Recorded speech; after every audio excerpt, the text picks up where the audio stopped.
Et surtout, du coup, j'ai rencontré Laurent et Lucas, un réalisateur qui était d'ailleurs élève de la radio NRV Oui. lorsque Ok. Laurent y était. En fait, on était du coup trois à avoir un peu la même envie, un peu la même énergie, je sais pas. Ouais. Julien, lui, il était plus en mode, moi, j'aimerais bien travailler à Couleur 3, enfin, me faire embaucher d'une certaine manière. Moi, j'étais plus dans ce truc, j'ai envie de faire mes trucs. Toi-même. Ouais, c'est ça, moi-même. C'est très dur à définir, mais je voulais pas forcément travailler pour quelqu'un, mais faire mes trucs. Ouais.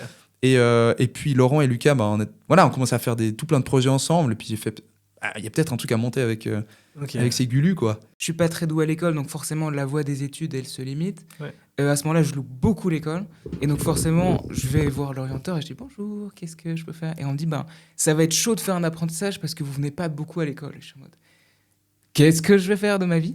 Et à ce moment-là, au CO, on avait une radio amateur. Oui. Et c'était vraiment trop cool. Ça s'appelait Radio NRV. Vous pouvez aller checker, ça existe encore. Il y a de super élèves. C'est vrai que ça existe encore. Ça existe encore. Ils ont un Incroyable. super studio. Ils ont continué le. Ouais. Magnifique ça. C'est trop cool. En fait, on est arrivé dans les premiers. Et là, maintenant, il y a un vrai studio Ok. avec un fond ouvert. C'est exceptionnel.